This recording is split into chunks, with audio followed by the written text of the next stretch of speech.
यहाँ किसे किसे पता चला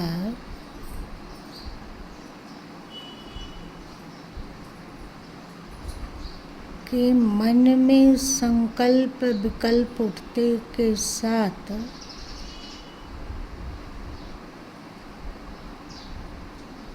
भ्रिकुटी का होश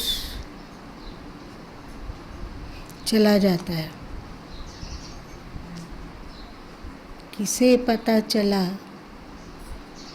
कि मन के मौन होने पर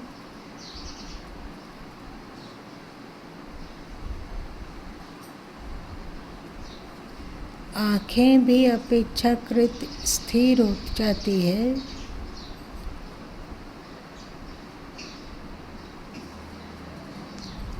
और होश सधता है। ये दो अनुभूति। हाँ, आपको क्या लगा?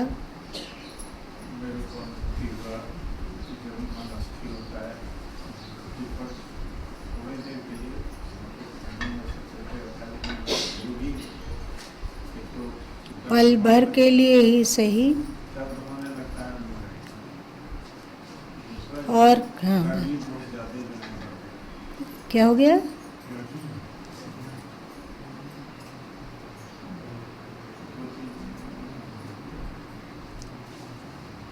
इसीलिए ध्यान करने के समय में आप लोगों का शास्त्र कहता है कि उसे गर्म भोजन नहीं करना चाहिए। इसीलिए आप मसाला छोड़ते हैं, मिर्च छोड़ते हैं, अधिक तेल छोड़ते हैं, चटपटा सब कुछ छूट जाता है, खट्टा छूट जाता है, तीता छूट जाता है, और नमक भी जो लेते हैं सेंधा नमक तो वो बहुत अल्प मात्रा में लेते हैं। तो इसके द्वारा शरीर को संतुलित रख पाना सरल हो जाता है। जो डूब कर ध्यान करते हैं, ध्यान का अभ्यास करते हैं, उन लोगों के लिए कहा जाता है कि वे अपने भोजन में एक छोटा चम्मच, जो चाय का चम्मच आता है, उतना घी लेकर पिया करें। इतना छोटा होता है ना चम्मच, एक चम्मच, जो कि आपके भीतर रूखापन, ऊष्मा को ना बढ़ने दे, इसलिए ऐसा किया जाता है। ना बहुत ठंडा खाने को कहा जाता है, ना ही गर्म। फ्रिज का निकाला हुआ आप चीज़ खाओगे, बर्फ़ खाओगे, तो बताओ बर्फ़ का तासीर गर्म है कि ठंडा? गर्म। छूने में वो ठंडा है पर उसका असर गर्म है। आप कभी बर्फ़ वगैरह खा के देखो, बहुत पेट जलता है। आप लोग को अनुभव है? किसी को प्यास भी बहुत लगती है। तो ना बहुत ठंडा, जिसको कि श्री कृष्ण गीता में कहते हैं नाति उष्ण नाति ठंड। छठा अध्याय में जहाँ भोजन की चर्चा है ध्यानी लोग के लिए, तो वहाँ सात्विक भोजन की चर्चा की गई कि राजस भोजन, तामस भोजन को त्याग करना चाहिए। नवरात्रि इत्यादि में जो भोजन पर कंट्रोल बैठाया जाता है कि ऐसे नहीं, ऐसे लोग, इसके पीछे यही उद्देश्य है, आपका भोजन सात्विक हो। पर रफेज हमेशा पर्याप्त मात्रा में लेना चाहिए। रफेज मतलब क्या हुआ? जैसे ककड़ी हुआ, खीरा हुआ, तरबूज हुआ, उसमें बहुत रफेज है। क्या उसको हिंदी में कहें? रेसा। रेसा, फाइबर, चाहे रेसा, इसीलिए कहा गया। फाइबर रेसा लेते रहने से कि जो भी रूखा चीज़ें, साग सब्जी, हरा भरा, आप आलू छोड़ देते हैं, बहुत सारे लोग खाते भी हैं, बहुत सारे लोग छोड़ देते हैं, और रफ़े चीज़ का ही उपयोग करते हैं। इसका कारण है कि पेट साफ रहे। अगर पेट गड़बड़ हुआ, मतलब आप कब्ज के शिकारी हुए, तो फिर शरीर में गर्मी बढ़ेगी। ठीक है। और ऐसा भी ना खाएं कि अब 2 चम्मच प्रतिदिन त्रिफला खा रहे हैं तो ध्यान करने की ताकत ही नहीं रहेगी। मतलब बहुत ज़्यादा पेट किसी का झाड़ने लग जाता हो तो जो ऊर्जा है वो खर्च हो जाती है, खत्म।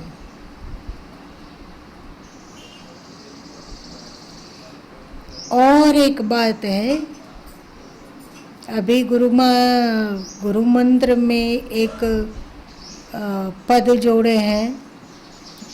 नए लोग जो गुरु मंत्र ले रहे हैं उसमें एक पद जोड़ा गया है, दद्दा अरद माही अंधियारी, अरद छोड़ी उरद मन तारी, अरद छोड़ी उरद मन लावे, आपा में टीके प्रेम बढ़ावे।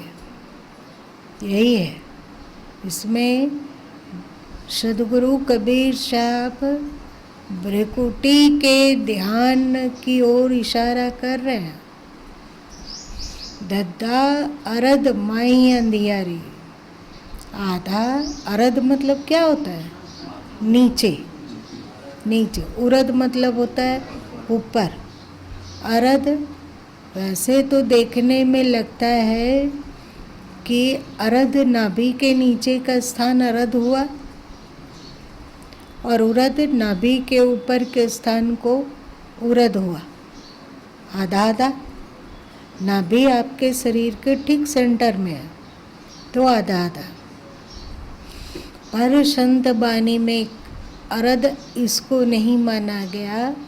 नाभि केंद्र मत पूर्ण होते हुए भी, कीमती होते हुए भी बहुत अधिक ध्यान देने की आवश्यकता नहीं है। कारण कि जब हम लोग जागृत अवस्था में रहते हैं तो मन आँखों पर बसता है, कहा गया ना। स्वप्न में कंठ में बसता है और निद्रा काल में हृदय में बसता है, जिसको आप सूरत कहते हैं, जिसको कि आप जीव कह सकते हैं। नैनक आगे मन बसे, कहा गया ना। तो ऑलरेडी अभी हम लोग जागे हुए हैं तो नीचे के केंद्रों में दिमाग लगाने की कोई आवश्यकता ही नहीं है। न कंठ के केंद्र में दिमाग लगाने की आवश्यकता है, न हृदय केंद्र में दिमाग लगाने की आवश्यकता है, न नाभि केंद्र में दिमाग लगाने की आवश्यकता है। हठ योग और सदगुरु कबीर साहब का ये जो मार्ग है, जिसको कि आप लोग सुनते हो मीन मार्ग अथवा विहंगम मार्ग, तो इस ध्यान पद्धति को बहुत गुप्त रखा गया। मीन क्या है? मीन मार्ग उसको कहा जाता है कि मछली नदी के प्रवाह के विपरीत चलती है। ये मीन मार्ग हो गया। और विहंगम मार्ग हो गया कि उड़ना। तो नाभि केंद्र का जो ध्यान है, हृदय केंद्र का जो ध्यान है और कंठ चक्र का जो ध्यान है, ये सब हठ योगी लोग इस पर बहुत जोर देते हैं कि आपको कुंडलिनी जागृत करना है तो मूलाधार चक्र पे ध्यान कीजिए, तो स्वाधिष्ठान चक्र पे ध्यान कीजिए, तो मणिपूरक चक्र पे ध्यान कीजिए। वो सब जब वहाँ की अनुभूति से गुजरेंगे तब आगे बढ़िए। तो ये सब जो हठ योग है, इसके द्वारा बहुत समय खत्म हो जाता है। आदमी की, अभी मनुष्यों की आयु एक सीमित है। पहले 100 सवा 100 रहता था और अब जो 100 सवा 100 रहते भी हैं यदि जिंदा, तो उनका मन बिल्कुल सोचने समझने के काबिल नहीं होता है, बिल्कुल खटारा होता है। तो जैसे खटारा गाड़ी पर दूर की यात्रा नहीं की जा सकती है, वैसे ही खटारा शरीर से भी अध्यात्म की यात्रा बहुत कठिन है। तो और एक बात, आज खान पान सब कुछ विकृत हो गया, इसके कारण जो 65 साल जीते हैं, 70 साल जीते हैं, 75 साल जीते हैं, 80 साल जीते हैं, तो उसके स्वभाव में बहुत उलझन दिखता है। आप लोग को पता है, वे छोटी छोटी बातों में बहुत ज़्यादा परेशान होते हैं, छोटी बातों को पकड़कर उसको खींचते रहते हैं, थोड़े चिड़चिड़े हो जाते हैं, थोड़ा ज़्यादा बोलते हैं, थोड़ा ज़्यादा चिंता इत्यादि करते हैं। उसका स्वभाव अजीब होता है। कोई कोई धन्य भागी होते हैं कि जैसे जैसे उनका उम्र बीतते गया, वे और अधिक राग द्वेष से ऊपर उठ गए और सांसारिकता से ऊपर उठ गए, अथवा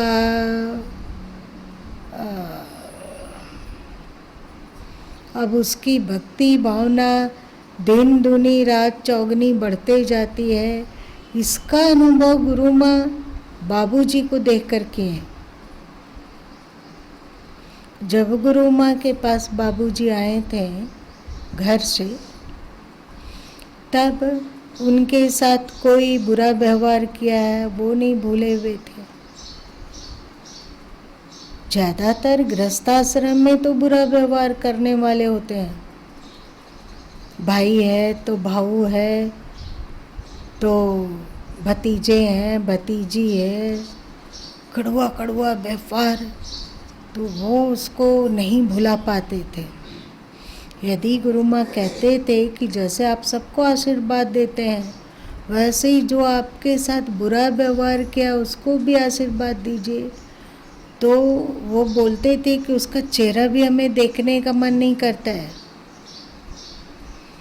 अमुक आदमी गाली दिया है, अमुक आदमी हम पर झाड़ू उठाया है, अमुक आदमी हमें मतलब जमीन पे पटक कर मारा है, हम उन लोग, और ये सब बातें बोलना आसान नहीं है।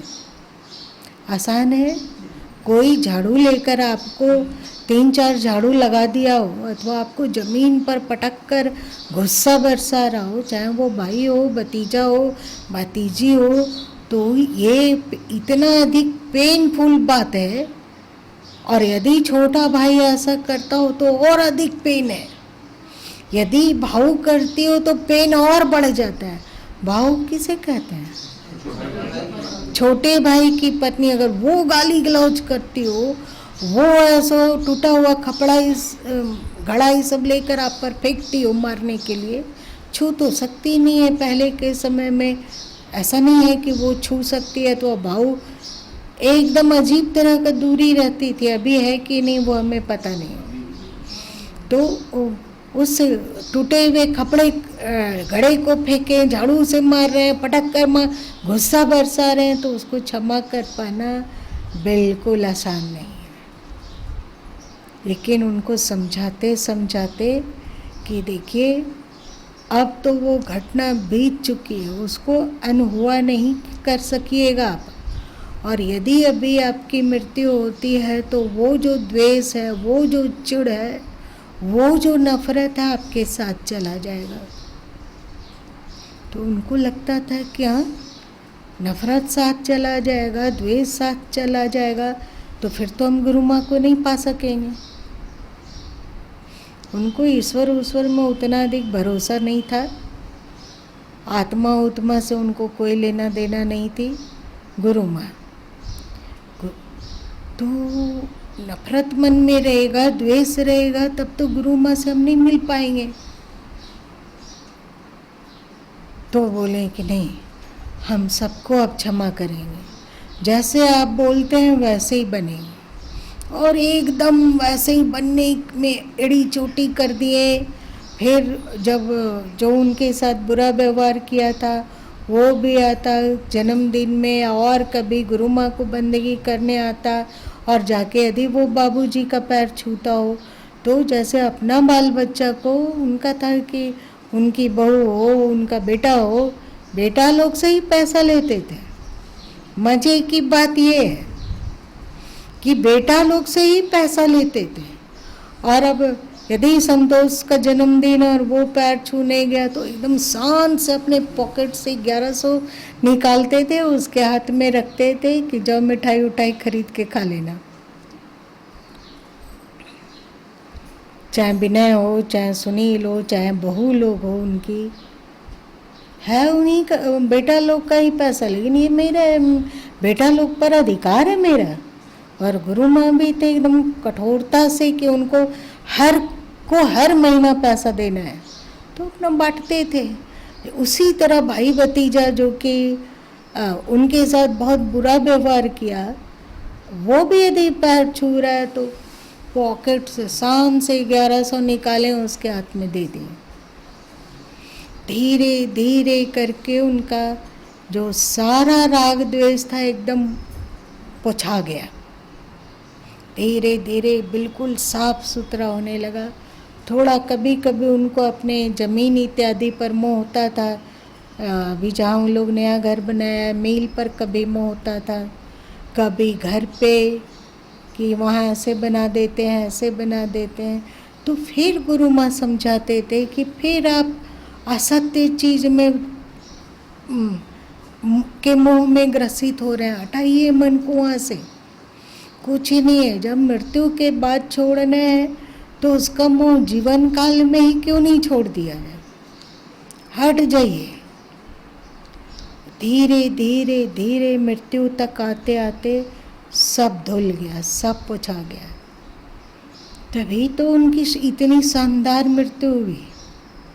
कोई नहीं सोचा था कि ये रात को मूर्छावस्था में जाएंगे, कोई नहीं। आराम से शाम को आए, गुरु गोविंद धाम में अगरबत्ती दिखाएं, नीचे अगरबत्ती दिखलाने के लिए गए।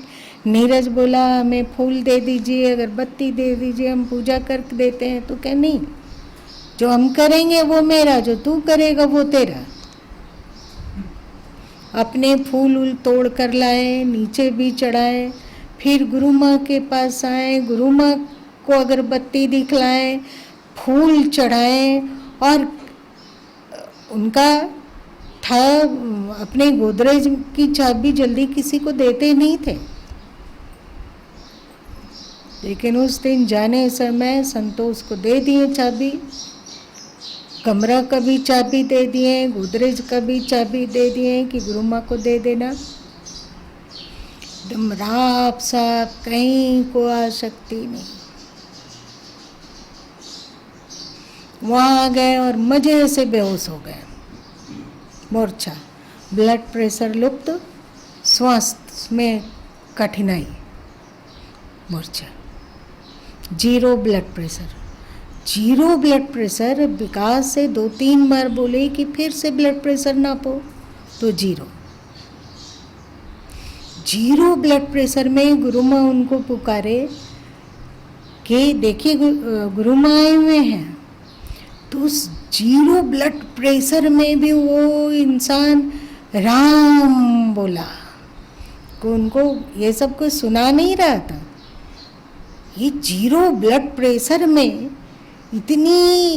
इतना होश रहना, मूर्छा है, ऑक्सीजन लगा हुआ है और ब्लड प्रेशर गुम हो चुका है, पैर वैर ठंडा हो रहा है, और उसमें भी अपने से राम बोलना ये आसान बात नहीं। तो ऐसा वृद्ध कोई होता है, दुर्लभ है। 1000 वृद्ध मरते होंगे, साधक वृद्ध 1000 साधक वृद्ध मरते होंगे, तो उसमें एकाक की ये होगी कि नहीं होगी सो संदेह। क्या लगता है? यहाँ तो बहुत सारे लोग हैं जो 60 के ऊपर हैं, क्या लगता है?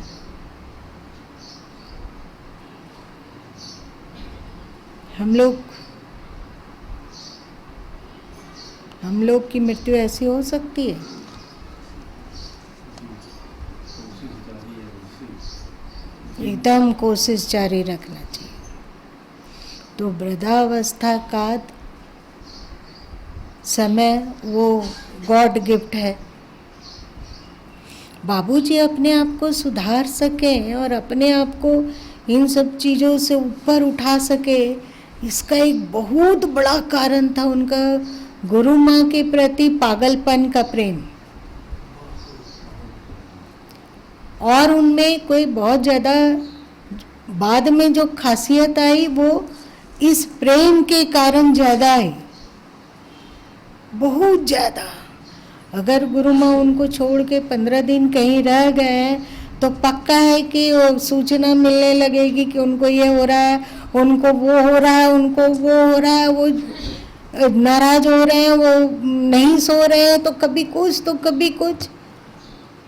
तो एक उपाय मिला, टेलीफोन से मोबाइल से बात करना। तो उनको बातचीत करो तो ऐसा लगता था जैसे संजीवनी का संचार हो गया, और आ जाते थे तो उनका सब रोग बीमारी। एक जरा यदि गुरु में डांट दिए इतनी सा तो क्या होता था? अब नहीं बचेंगे हम। गुरु माँ डांट देते हैं तो एकदम हक हक लगने लग जाता है, कुछ सिर चकरा रहा है, सिर घूम रहा है, और फिर जाके थोड़ा सा प्रेम से कुछ बोल दिए तो फूल कर कुप्पा। उनको और कुछ नहीं चाहिए था, बस गुरु माँ। मृत्यु के पहले वो बोले कि हमें 3 अखंड पाठ करना है। गुरु माँ पूछे क्यों? बोले कि आप स्वस्थ रहिए और बहुत, जब तक सूरज चांद रहे तब तक आप एकदम बने रहिए, इसलिए अखंड पाठ। तो मृत्यु जिस दिन हुई उस दिन सुबह भी अखंड पाठ किए थे, और उसके 2 दिन पहले भी अखंड पाठ किए। किसके लिए? और बेटा बेटी पोता पोती नाती नतना के लिए किसी? गुरु माँ। वो स्वस्थ रहे, वो खुश रहे। आसान है।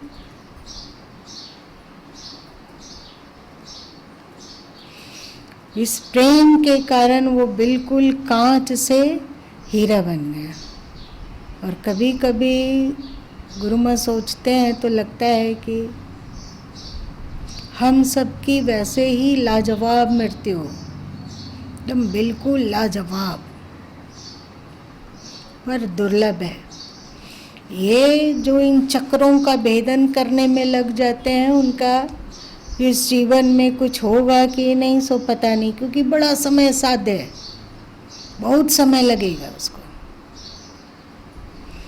पर सदगुरु कबीर साहब जब आए, जिस वेदांत की चर्चा शंकराचार्य जी किए, पर उस वेदांत की उपलब्धि कैसे हो इस पर वे बहुत कम प्रकाश डाले।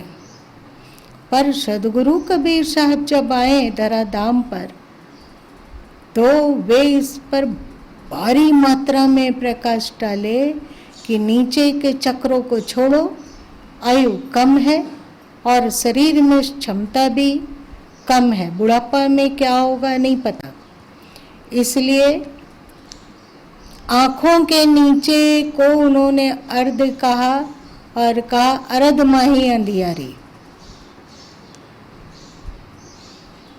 अर्ध छोड़ी उरद मन तारी। अर्ध को छोड़कर तुम उरद में लग जाओ तो तुम्हारा ये मन तारने वाला हो जाएगा। अर्ध छोड़ी उरद मन लावे, आपा मेटी के प्रेम बढ़ावे। अर्ध को छोड़ दो, मतलब आँखों के नीचे को छोड़ो, उरद मन लावे, उरद में मन को टिकाओ। लावे मतलब लगाओ, टिकाओ। आपा मेटी के प्रेम बढ़ाओ। आपा को मेटकर मतलब ध्यास को मेटकर इस ध्यान में प्रेम को बढ़ाते चले जाओ। ये भक्ति है, ये ईश्वर के प्रति प्रेम है। भक्ति क्या है? आप लोग अभी इन दिनों भक्ति के बारे में बहुत सुन रहे हैं, तो बढ़िया से गुरु माँ के द्वारा जो लिखा जा चुका पद उसको देखेंगे तो प्रारंभ में दिखता है कि वे दर्शन के लिए पागल है, दिखता है।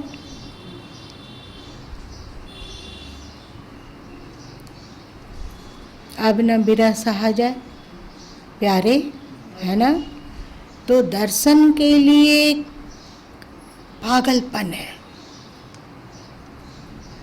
उसके बाद के पदों में देखोगे तो पाओगे अब दर्शन वगैरह की बहुत कामना नहीं है, पर एक कामना है कि ईश्वर के प्रेम को पाया जा सके। संसार के प्रेम को पाने से क्या होने वाला है? ये तो छूटने वाला है।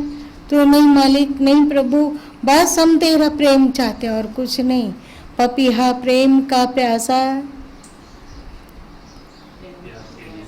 प्यार के लिए दर बदर भटके, उसमें ये प्रेम की कामना झलकती है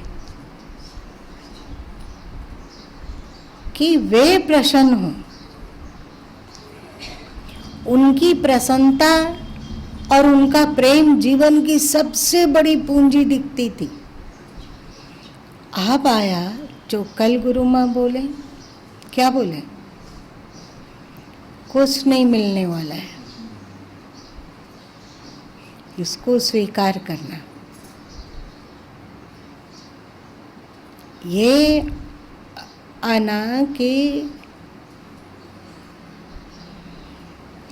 तुम पर मेरा 100% अधिकार होगा, पर तेरा मुझ पर 0.1 भी अधिकार नहीं होगा, इसको स्वीकार करना। और अपने अधिकारों को छोड़ दो, मैं को वैसे ही मुझ में जला दो जैसे पतंगा अग्नि में कूदकर अपने को जला देता है। इसके बदले में तुझे कुछ नहीं मिलेगा, इसको भी स्वीकार करना। आसान नहीं है। परमात्मा ही धीरे धीरे धीरे धीरे करके, क्या यही प्रेम है? कोई कामना नहीं, न दर्शन की कामना, न बदले में प्रेम पाने की कामना, और न मोक्ष की कामना, न जीवन मुक्त होने की कामना, कुछ नहीं। न लोक की कामना, न परलोक की कामना, न आवागमन की कामना, न मोक्ष की कामना, कुछ भी नहीं। तो क्या है? कुछ नहीं चाहिए। तुम जो कहोगे, जिंदा रहना है गुलाम बनकर, पर उस गुलामी के बदले में कुछ नहीं चाहिए। ये क्या हुआ? ये प्रेम की क्या है? कौन सी स्थिति है? क्या है? प्रेम की प्रकाष्ठा। आपा मेटी के प्रेम बढ़ावे।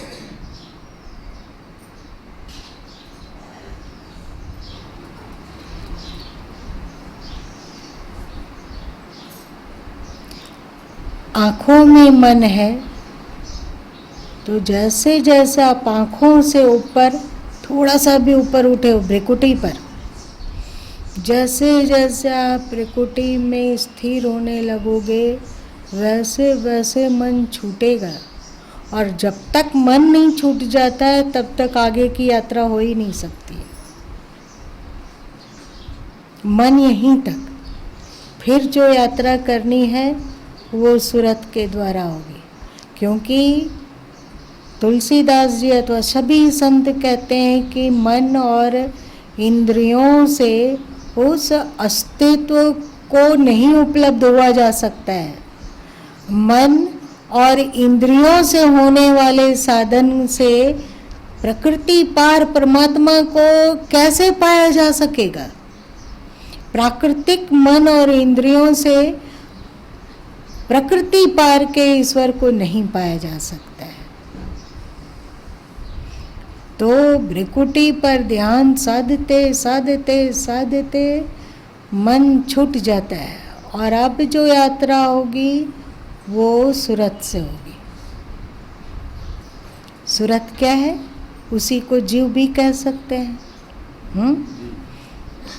इसी को आप ध्यान भी कह सकते हो, बिना मन का ध्यान। यहाँ से फिर आप आगे की यात्रा करोगे तो इस ध्यान को सदगुरु कबीर साहब ने और उनके परवर्ती संतों ने खूब इस पर प्रकाश डाला, फोकस किया। इसलिए संत मत के आदि गुरु सदगुरु कबीर साहब माने जाते हैं। समझ में आई बात? क्योंकि इस ध्यान पद्धति, ये जो लोग हैं, चाहे आप अलग अलग नाम देते हो, चाहे व्यंगम मार्ग बोलते हो, मीन मार्ग बोलते हो, सहज योग कहते हो, राजयोग कहते हो, ये सब यहीं से प्रभावित है। लेकिन इसका मतलब ये नहीं है कि ये योग कबीर साहब के पूर्व नहीं था। इस योग की चर्चा सर्वप्रथम शिव जी, शंकर जी इस योग पर फोकस डालना प्रारंभ किए। उनके बानियों में शिव संहिता वगैरह पढ़ोगे, शिव सर्वोदय पढ़ लो, तो इन सब में इस ध्यान पर उन्होंने बहुत अधिक फोकस डाला। बहुत धीरे धीरे करके ये लुप्त सा हो गया था, जिसे सदगुरु कबीर साहब आकर फिर से पुनर्जीवित किए। और हम लोग के पास ये एक अद्भुत गुप्त योग प्रणाली है। इस ज्ञान को गैर दीक्षितों में ना बांटने की चेतावनी की गई है। क्यों? यदि दीक्षित कोई इस ध्यान पद्धति को किसी गैर दीक्षित के पास शेयर करता है तो उसकी ध्यान की ऊर्जा स्वाभाविक ही कम होने लगती है, माइनस होती है।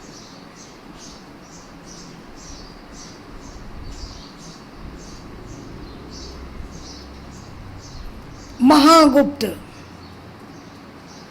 महर्षि महिदास जी लिखते हैं कि इस ध्यान पद्धति को, ये गुरुगम्य है, आप अपने गुरु से जानिए। और जब तक उनसे दीक्षा नहीं लेगा कोई, तब तक वे बताएंगे नहीं। विहंगम मार्गियों को देखिए तो वो भी यही राग अलापते हैं ना। और आप सब हैं जो बड़ी ही सरलता से इसको पा रहे हैं। पर गुरु माँ जो थे, इस ज्ञान को प्राप्त करने के लिए बहुत पापड़ बेले हैं, बहुत संघर्ष किए हैं। क्योंकि इन सब का बोध गुरु माँ में नहीं था। भक्ति थी, बहुत था, बहुत गुरु के प्रति भी बहुत भक्ति थी, पर उन्हें कभी भी गुरु माँ पूछ नहीं पाए, मतलब पूछे नहीं। क्योंकि वे सुमिरन पर बहुत बल देते थे और अन्य किसी बात को मतलब इग्नोर करते थे। तब आप सोच सकते हो, गुरु माँ अपनी एक निष्ठ भक्ति को रखते हुए, ऐसा नहीं है कि इस ज्ञान को पाने के लिए, इस विलक्षण साधन पद्धति को पाने के लिए और कहीं भटके अथवा और किसी संत के पास गए, ऐसा नहीं है।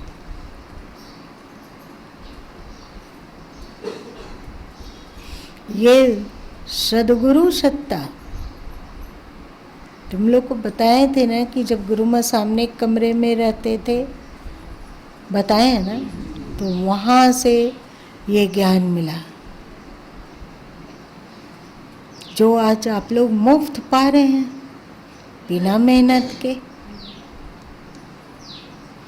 दद्दा अरद माही अंधियारी, अरद छोड़ी उरद मन तारी, अरद छोड़ी उरद मन लावे, आपा मेटी के प्रेम बढ़ावे। आप बीजक के 8-9 प्रसिद्ध टीका है, उसमें पढ़ लो, उसमें क्या अर्थ किया हुआ है, और गुरु माँ जो का बीजक टीका है उसमें क्या अर्थ है। ये ज्ञान कहाँ से आया? बहुत पापड़ है। आज आप इस ज्ञान को पाए तो इसके द्वारा भक्ति करो। जैसे जैसे इस ध्यान में परिपक्व होते जाओगे वैसे वैसे आपसे आपका मन छूटता जाएगा। व्यवहार काल में मन आँखों में स्थिर होगा, पर साथ में ध्यान की खुमारी बनी रहेगी। व्यवहार काल में उन्मन अवस्था में सब कर्म होगा, और ध्यान काल में आप सीधे मन से अतीत होकर व्यंग मुड़ गए। कहाँ? अपने अस्तित्व में, अपने आत्म तत्व में।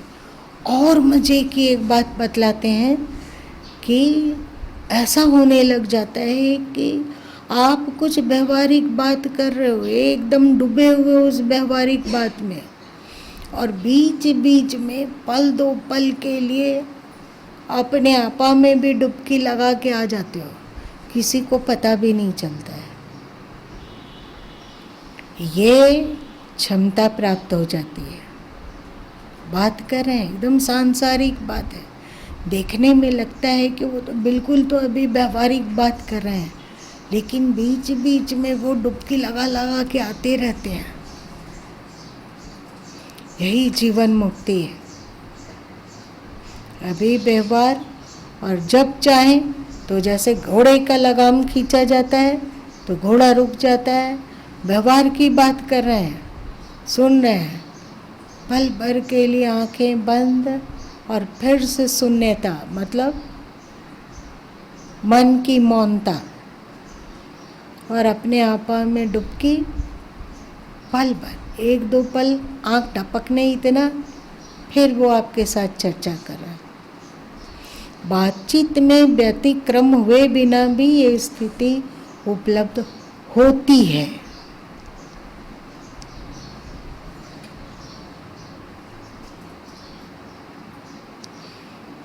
ये 11 बज गया। आप जो सुने उसका दिन भर चिंतन करना, स्वाध्याय करो, जो व्यवहारिक कार्य है उसको भी करो, लेकिन मस्ती के साथ और बोध के साथ। ठीक है, आज इतना ही रहने दो। हाँ, यदि आप लोग घर में करना चाहो तो कर सकते हो, आप लोग पर निर्भर है।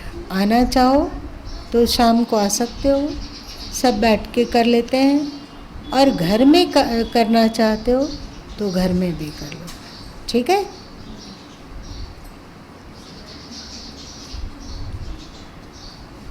आपा मेटी के प्रेम बढ़ाओ। कितना मजेदार पद है। अर्थ नहीं खुलता है। अपने पास पारसमणि हो पर उसका बोध ना हो कि ये पारसमणि है तो उसका कोई उपयोग नहीं है। वो एक मात्र एक पत्थर है कि नहीं?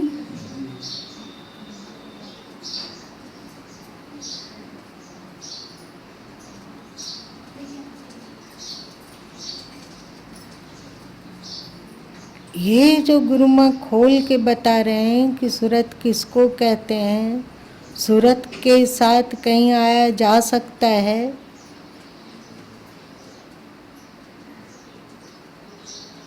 बिना मन के यात्रा की जा सकती है। और इसका जो आप लोगों को उदाहरण देकर समझाएं, हमें नहीं पता है कि अभी कोई योगी कोई संत बतला रहे हैं कि नहीं बतला रहे हैं, बतला पा रहे हैं कि नहीं बतला पा रहे हैं, ये नहीं पता है। और एक बात आप लोग को गुरु माँ बतलाए हैं जो कि बहुत सावधानी से स्मरण करने की है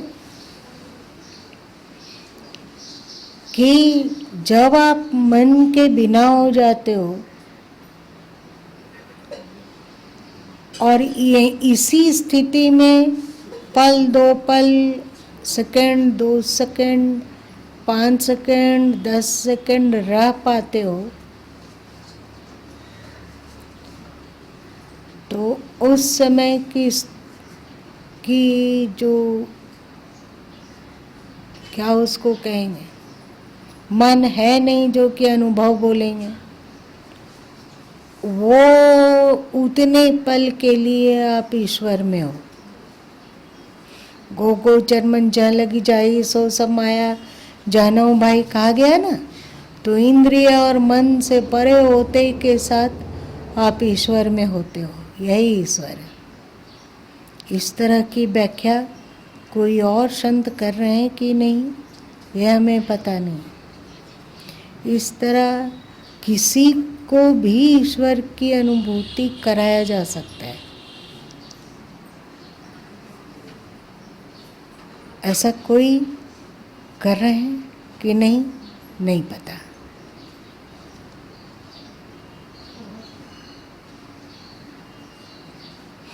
आप सबों के भाग्य के कारण इन सब बातों का बोध हो रहा है।